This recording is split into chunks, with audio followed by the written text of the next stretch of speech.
Stock మార్కెట్లో మనకి education qualification కావాలా లేకపోతే ఫైనాన్షియల్ నాలెడ్జ్ ఉండాలా? అవసరం లేదు. దాని గురించే మనం ఈ నలుగురు వ్యక్తుల గురించి తీసుకుంటే క్లారిటీగా వస్తుంది. ఒకసారి చూడండి, లేడీస్ చేయగలరా లేరా అనేది పూర్తి వీడియో చూడండి, ఖచ్చితంగా చివరి దాకా చూడండి. షేర్ మార్కెట్ ఇవాళ చాలా మంచి విషయాలు చెప్తున్నాను మీకు. ఓకే, ఆల్రెడీ మనం నిన్న బేసిక్స్ చూడాం, సిలబస్ గురించి అవగాహన వచ్చింది. దాంట్లో ఫస్ట్ పాయింట్ ఏంటి? Investment in stock market are very risky. ఈ పాయింట్ మీద చూద్దాం. ఓకే, ఈ పాయింట్ ఆఫ్ వ్యూలో ఏం మాట్లాడచ్చు అంటే, ఫస్ట్ మనకి వారెన్ బఫెట్ అందరికీ తెలిసిన వ్యక్తి, స్టాక్ మార్కెట్ కింగ్, అవునా? సో అతను చెప్పినటువంటి మంచి కొటేషన్ చూడండి, risk comes from not knowing what you are doing. అంటే మనం ఏం చేస్తున్నాం మనకు తెలియనప్పుడు అక్కడ ఖచ్చితంగా రిస్క్ ఉంటుంది.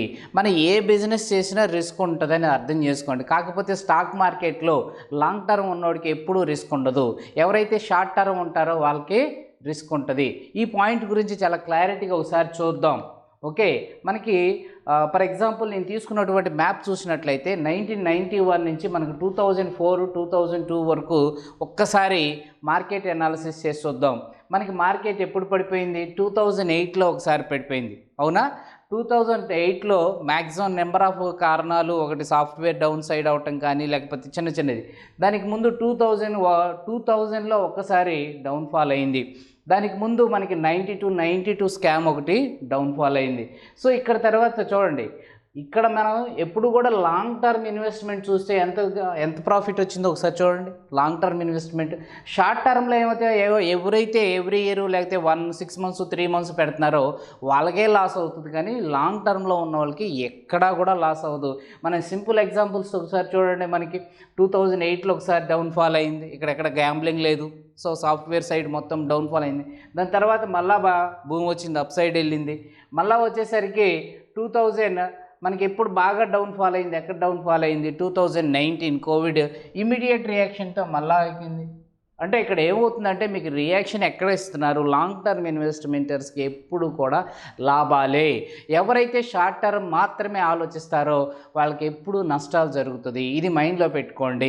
సో మనకి ఏ బిజినెస్ అయినా రిస్క్ ఉంటుంది, కాకపోతే లాంగ్ టర్మ్ ఎవరైతే స్టాక్ మార్కెట్లో ఉంటారో వాళ్ళే.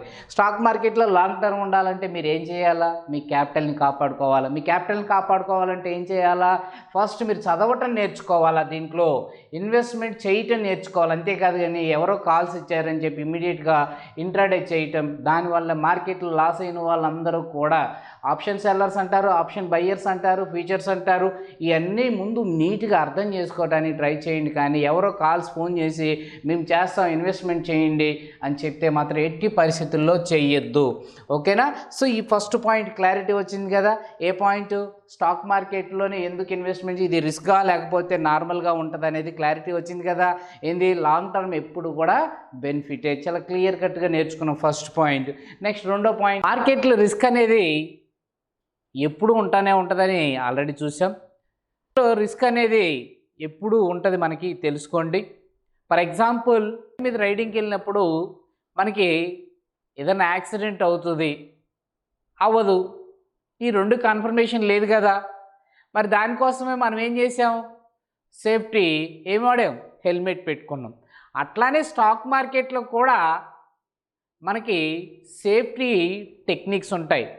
ఆ టెక్నిక్స్ నేర్చుకున్నోడికి స్టాక్ మార్కెట్ అనేది రిస్క్ ఉండదు. ఓకేనా? జాగ్రత్తగా చూడండి. ఇప్పుడు ఫస్ట్ పాయింట్ ఏం నేర్చుకున్నాం already? Investment in stock market. Okay, ఈ పాయింట్ క్లారిటీ వచ్చింది. రెండో point, you need to have very strong knowledge about finance. చూడండి దీని గురించి మరి ఒక్కసారి చూద్దాం. You need to have very strong knowledge. మనకు ఆల్మోస్ట్ ఇక్కడ ఫైనాన్షియల్ నాలెడ్జ్ ఉండాలా లేదా నాన్ ఫైనాన్షియల్ కూడా చెయ్యొచ్చా? కామర్స్ బ్యాక్గ్రౌండ్ ఉన్న వాళ్ళు చేస్తున్నారా, కామర్స్ బ్యాక్గ్రౌండ్ లేని వాళ్ళు కూడా చేస్తున్నారా?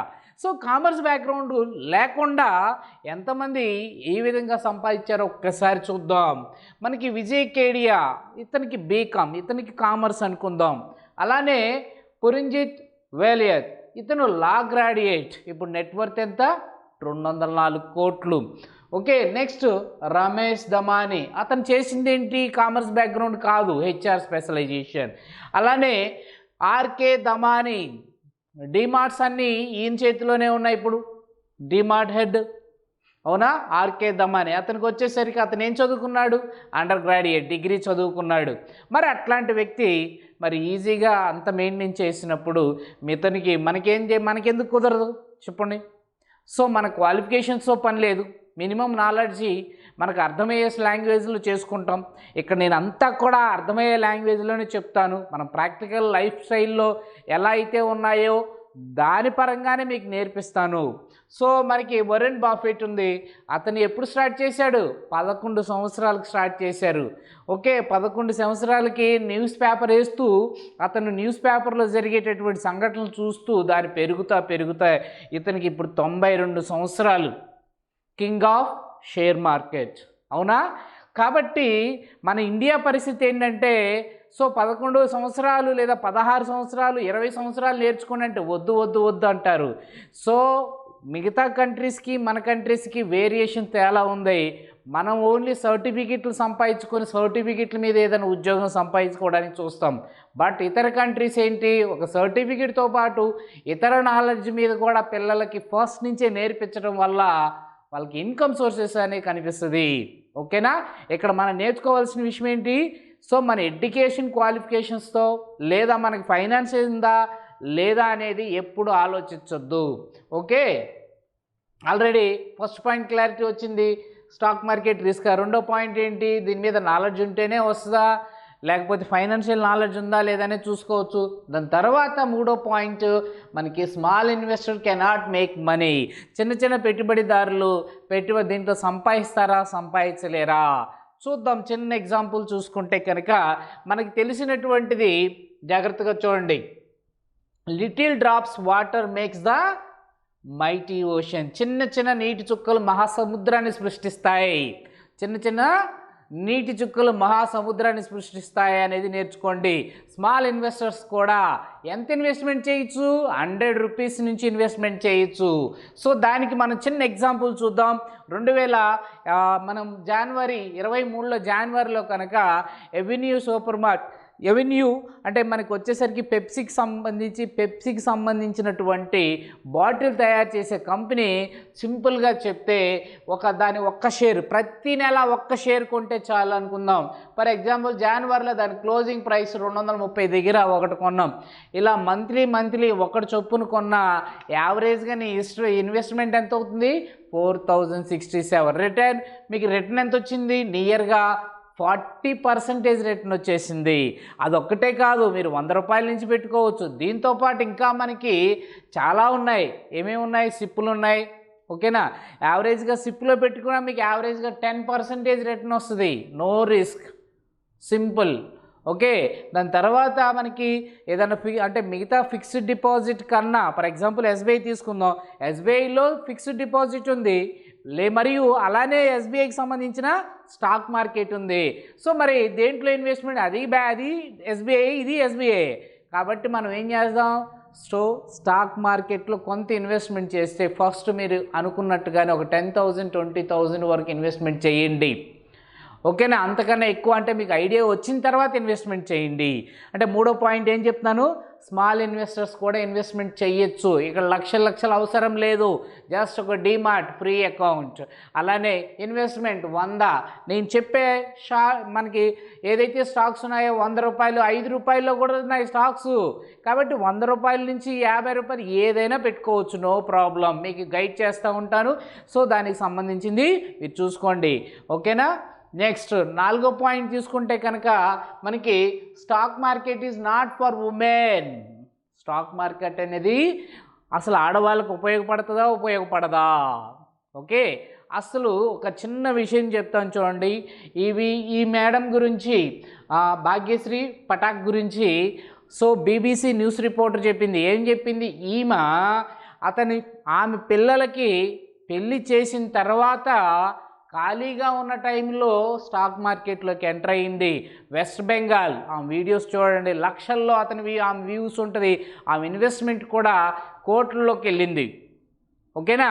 సో ఆమె ఒక్కతే కాదు, సో 40 సంవత్సరాలు దాటిన తర్వాత ఆమె దాంట్లోకి ఎంటర్ అయ్యింది. నెక్స్ట్ ఇంకా కల్పన మార్పెరియా, ఈమె వచ్చేసరికి ఐసిఐసి బ్యాంక్కి సంబంధించినటువంటి లేడీ. సో ఈమె కూడా అదే విధంగా ఇన్వెస్ట్మెంట్లో హై లెవెల్లో ఇన్వెస్ట్మెంట్. ఇంకా మనకి Radhika Gupta, so mutual fund managers, small investment నుంచి పెద్ద స్థాయికి చేరింది. సో ఇక్కడ లేడీసా మరి బాయ్సా అనేది కాదు, లేడీస్కి సంబంధించి లేడీస్ దృష్ట్యా మనం చూస్తే వాళ్ళకి తెలిసినంత ఫైనాన్షియల్ ఇన్వెస్ట్మెంట్ ఎవరికి తెలియదు. మన హౌస్ మెయింటెనెన్స్ దగ్గర వాళ్ళే కదా ఫైనాన్షియల్గా ఉండదు, ఫైనాన్షియల్గా మెయింటైన్ చేసేది. సో కాబట్టి ఇక్కడ లేడీస్కి సరిపోద్దా అనేది ఆలోచించద్దు, 100% సరిపోతుంది. ఓకే, డౌట్స్ చిన్న చిన్న పాయింట్స్ డౌట్స్ రూపంలో మీకు తీరుస్తున్నాను. Okay, next basics of stock market. అసలు స్టాక్స్ ఇప్పుడు చూడండి, స్టాక్ మార్కెట్ అంటే ఏంటి? ఫర్ ఎగ్జాంపుల్ నేను ఒక పేజా కొన్నా. ఓకే, ఓ పేజా కొన్నా, 300 రూపాయలు పెట్టి ఒక పేజా కొన్నా. నేను కొన్నాను, దానికి 10 ముక్కలు వచ్చింది, 10 ముక్కలు వచ్చింది. జాగ్రత్తగానండి పేజా. ఇప్పుడు స్టాక్ మార్కెట్ అంటే ఏంటి దాని లోపల ఏం జరుగుతుంది అసలు మొత్తం ఎంటర్ అయ్యాం, ఇప్పుడే ఎంటర్ అయ్యాం. ఓకే, స్టాక్ మార్కెట్లో అసలు ముందు నేను ఒక పేజా కొన్నా, ఓ పేజా కొన్ని 300 రూపాయలు పెట్టి కొన్నాను. నేను తిందామనుకున్నాను. తిందామనే టైంలో సడన్గా మా రిలేటివ్సో లేకపోతే వేరే వ్యక్తులు వచ్చి తింటూ ఉంటే మాకు కూడా ఒక పీస్ పెట్టన్నారు. అంటే నేనేమన్నాను, నేను 300 రూపాయలు పెట్టి పే చేశాను, 300 రూపాయలు పే చేసి తెచ్చుకున్నాను కాబట్టి నాకు ఒక్కొక్క పీసు 30 రూపాయలు పడుతుంది, నీకు పీస్ కావాలంటే నాకు 30 రూపాయలు చెల్లించు. అంటే ఏమవుతుంది, నా యొక్క ఇన్వెస్ట్మెంట్లో ఆమెకి ఎవరైతే తిందామని వచ్చారో వాళ్ళకు ఒక పీస్ ఇచ్చి దాన్ని వాళ్ళకి హ్యాండ్ ఓవర్ చేశా. అప్పుడు ఏమవుతుంది, పిజ్జాలో ఓనర్ వాళ్ళు కూడా అవుతున్నారు కదా, పిజ్జాలో ఓనర్ వాళ్ళు కూడా అవుతున్నారు కదా. అప్పుడు దాన్నే వాళ్ళకి ఇచ్చిన దాన్నే మనం ఏమంటున్నాం, షేర్, పార్ట్ ఆఫ్ ది పిజ్జాలో ఒక పార్ట్. అంటే నా యొక్క కంపెనీ మొత్తంలో కూడా ఒక ముక్క అతనికి ఇచ్చాను, దాన్నే షేర్స్. అంటే ఉన్నటువంటి ఒక కంపెనీలో ఉన్నటువంటి షేర్ మొత్తం స్టాక్స్ మొత్తాన్ని 1,00,000 స్టాక్స్ ఉంటే దాంట్లో ఒక పీస్ని షేర్ కింద కన్సిడర్ చేస్తాము. అట్లా ఎవరైతే నా దగ్గర 10 పీసులు ఉన్నాయో ఆ 10 పీసులు 10 మంది కొన్నారనుకోండి, లేదా నేను సగం ఇచ్చాను, వాళ్ళకి 5 పీసులు ఇచ్చాను. సో 5గురికి 5 పీసులు ఇచ్చాను కాబట్టి 5 పీసెస్ అంటే వాళ్ళకి 50% ఇన్వెస్ట్మెంట్ ఇచ్చాను నా కంపెనీలో. ఓకేనా, మన దగ్గర ఒక పీస్ ఆఫ్ షేర్ ఉన్నా కూడా మనం నీట్గా దాంట్లో భాగస్వాములు అయినట్టు, ఏ కంపెనీలో అయినా మనం భాగస్వాములు అయినట్టు. ఓకేనా, ఓకే స్టాక్ గురించి చూసాం. స్టాక్ మార్కెట్ అంటే ఏంటి? ఇప్పుడు మీరు వెజిటేబుల్ కొంటున్నారు, వెజిటేబుల్కి వెళ్ళారు, ఒక వెజిటేబుల్ మార్కెట్కి వెళ్ళి వెజిటేబుల్ కొంటారు, ఫ్రూట్ మార్కెట్కి వెళ్ళి ఏం కొంటారు, ఫ్రూట్స్ కొంటారు, బట్టల మార్కెట్కి వెళ్ళి ఏం కొంటారు, బట్టలు కొంటారు. అట్లానే ఇది ఒక షాపింగ్ మాల్ లాంటిది. అంటే ఇక్కడ స్టాక్స్ అంటే షేర్స్ అమ్మటం కొనటం జరుగుతుంది కాబట్టి దీన్ని ఏమన్నాం మనం, స్టాక్ మార్కెట్ అంటున్నాడు. ఓకే, దీన్ని ఏమన్నారు, స్టాక్స్ అమ్మటం కొనటం. ఎట్లయితే మన వెజిటేబుల్ మార్కెట్ ఎలా ఉన్నాయో, ఫ్రూట్స్ మార్కెట్ ఎలానే ఉన్నాయో అలానే దీన్ని కూడా మనకి స్టాక్ మార్కెట్ అనేది చూసుకుందాం. ఓకే, స్టాక్ మార్కెట్ గురించి ఐడియా వచ్చింది. స్టాక్ మార్కెట్ అంటే ఏంటి, ఎక్కడైతే షేర్స్ అమ్మటం కొనటం చేస్తున్నారో దాన్ని స్టాక్ మార్కెట్ అంటున్నారు. ఓకే, అసలు దీంట్లో స్టాక్ మార్కెట్ గురించి ఐడియా వచ్చింది. స్టాక్ అంటే ఏంటి, షేర్ అంటే ఏంటి, స్టాక్ మార్కెట్ అంటే ఏంటి, క్లారిటీ వచ్చింది. అసలు దీంట్లో స్టాక్ ఎక్స్చేంజెస్, ఇండియాలో ఎన్ని స్టాక్ ఎక్స్చేంజెస్ ఉన్నాయి, 7 స్టాక్ ఎక్స్చేంజెస్ ఉన్నాయి. అసలు స్టాక్ ఎక్స్చేంజెస్ అంటే ఏంటి, ఇక్కడ మనం ఇందాక చెప్పుకున్నట్టు ఇక్కడ స్టాక్ మార్కెట్ ఉంది కదా, కొనటం అమ్మటానికి ఒక ప్లేస్ పెట్టుకుంటాం కదా, దాన్నే మార్కెట్ అంటున్నాం కదా. అలానే మన షేర్స్ని కొనటానికి అమ్మటానికి కొన్ని రకాలటువంటి ప్లేసులు దానికి పెట్టినటువంటి పేర్లు గుర్తుపెట్టుకోండి. స్టాక్ మార్కెట్ ఉంది. అట్లానే BSE NSE అనేది ఏంటి అంటే Bombay stock exchanges and national stock exchanges. మరి ఇండియాలో ఎన్ని రకాలుగా ఉన్నాయి, ఇలాంటిది 7 రకాలుగా ఉన్నాయి. బట్ ఈ రెండింటికి ఎక్కువగా ఎందుకు అంటే ఈ 2 మార్కెట్లోనే ఎక్కువగా కొనటం అమ్మటం జరుగుతుంది. ఓకేనా, అందువల్ల దీన్ని బాగా పాపులర్ అయింది. 2 కూడా బాంబేలో ఉంటాయి, Bombay stock exchanges, national stock exchanges. దీని గురించి 1 by 1 నీట్గా తెలుసుకుందాం. అసలు name of the Indian stock exchanges మొత్తం మనకి నియర్గా చాలా ఉన్నాయి. బట్ ఇవన్నీ మనకి నేర్చుకోవాల్సిన అవసరం లేదు. మనం ఎక్కడ ఉంటున్నాం, BSE NSEలో కొనటం. గురించి మాత్రమే నేర్చుకుంటాం. దీని మొత్తం గురించి కూడా మనం ఎక్కడా కూడా ప్రస్తావన అవసరం లేదు, ఎందుకని అందరూ కూడా ఆ రెండిట్లోనే ఉన్నారు కాబట్టి మనం ఆ రెండింటి గురించి క్లారిటీగా నేర్చుకుందాం. బీఎస్సీ ఎన్ఎస్సి ఫర్ ఎగ్జాంపుల్ నా కంపెనీ ఉంది, నేను బీఎస్సీలో పెట్టుకోవచ్చు, ఎన్ఎస్సిలో పెట్టుకోవచ్చు. నా కంపెనీని నేను బీఎస్సీలో లిస్ట్ చేయొచ్చు, చేయకపోవచ్చు, అది నా ఇష్టం, డిమాండింగ్ బట్టి. నాకు బీఎస్సీలో ఎక్కువగా ఆపర్చునిటీ ఉంది కాబట్టి నేను బీఎస్సీ బాంబే స్టాక్ ఎక్స్చేంజ్లో పెడతాను నా కంపెనీ డీటెయిల్స్. రెండిట్లో పెట్టాల్సిన అవసరం లేదు. ఒక కంపెనీ షేర్ ప్రైసు బీఎస్సీలో పెట్టచ్చు, లేదా ఎన్ఎస్సీలో పెట్టచ్చు, లేదా రెండిట్లో పెట్టచ్చు. అంతేకాని ఒక దాంట్లో ఉంది ఇంకో దాంట్లో లేదు, ఉండొచ్చు ఉండకపోవచ్చు, గుర్తుపెట్టుకోండి. అంతేకాని అక్కడ ఉండాలి ఇక్కడ ఉంది అని చెప్పి అనుకోవద్దు. కొన్ని షేర్స్ ఏంటంటే ఎన్ఎస్సీలో ఉంటాయి, కొన్ని షేర్స్ బీఎస్సీలో ఉంటాయి, కొన్ని షేర్స్ రెండిట్లో ఉంటాయి. ఓకే, ఇంకొకటి దీంట్లో తెలుసుకోవాల్సిన విషయం ఏంటంటే బీఎస్సీకి ఎన్ఎస్సికి ఏమవుతుందంటే కొంత ప్రైస్ తేడా ఉంటుంది. అంటే ఫర్ ఎగ్జాంపుల్ ఇక్కడ 100 రూపాయలు ఉంది, ఇక్కడ 101 రూపాయి ఉంటుంది, మరీ హెవీగా ఉండదు. సార్ మరి బాగానే ఉంది, ఇక్కడ 100 రూపాయలు అంటున్నారు, ఇక్కడ 101 రూపాయి అంటున్నారు, మరి దీంట్లో కొని దీంట్లో అమ్మితే నాకు ఒక్క రోజుకి ₹1 వచ్చేస్తుంది కదా, నేను అలా చేయొచ్చు కదా. మనకి తెలిసినంటే మీకు రూల్ ఏంటి ఇక్కడ, T+1. ఇవాళ కొంటే షేర్స్ ఏమవుతుంది, దీని గురించి ముందు వస్తుంది. ఇవాళ కొంటే ఎప్పుడు వస్తుంది, రేపు వర్కింగ్ డే అయితే రేపు సాయంత్రానికి మన దాంట్లోకి ఆ షేర్స్ వస్తుంది. కాబట్టి ఇవాళ కొని ఇలా ఇంట్రాడే చేద్దామంటే కుదరదు ఇది. ఓకేనా, సో మనకి మినిమం వన్ డే పడుతుంది మన దాంట్లోకి, T+1 డే అంటే దీని గురించి క్లారిటీగా వస్తుంది మనకి. ఓకే, కొంతమంది ఇదే వ్యాపారం మీద ఉంటారు, కొంతమంది బీఎస్సీలో కొన్ని ఎన్ఎస్సీలో అమ్ముతారు, దానికి సపరేట్ సాఫ్ట్వేర్ వింగ్ వాళ్ళంతా వాడుతూ ఉంటారు. సో మనకి ఆ రిటైలర్గా ఉన్నప్పుడు అంత ఆలోచించాల్సిన అవసరం లేదు, ఎందుకని మనకు వచ్చే ₹1 కోసం మళ్ళీ 4 రోజుల్లో ఇది తగ్గచ్చు. ఇప్పుడు ఇది 100 రూపాయలు ఉంటే ఇది 101 రూపాయి అయితే రేపు పొద్దున్న ఇది డిమాండ్ పడిపోయి ఇది 99 రూపాయలకి రావచ్చు, దీంట్లో డిమాండ్ పెరిగి 102 రూపాయలకి వెళ్ళచ్చు. కాబట్టి అట్లా మనం చేయాల్సిన అవసరం లేదు. కానీ బీఎస్సీలో అమ్మి ఎన్ఎస్సీలో సెల్ చేయొచ్చు, అలానే ఇక్కడ కొని ఇక్కడ అమ్మొచ్చు. ఓకే, సో ఈ స్టాక్ ఎక్స్చేంజెస్ గురించి ఆల్రెడీ కొంత క్లారిటీ వచ్చింది. బాంబే స్టాక్ ఎక్స్చేంజెస్ అనేది మనకి ఎప్పుడు ఎస్టాబ్లిష్మెంట్ అయిందంటే 1875.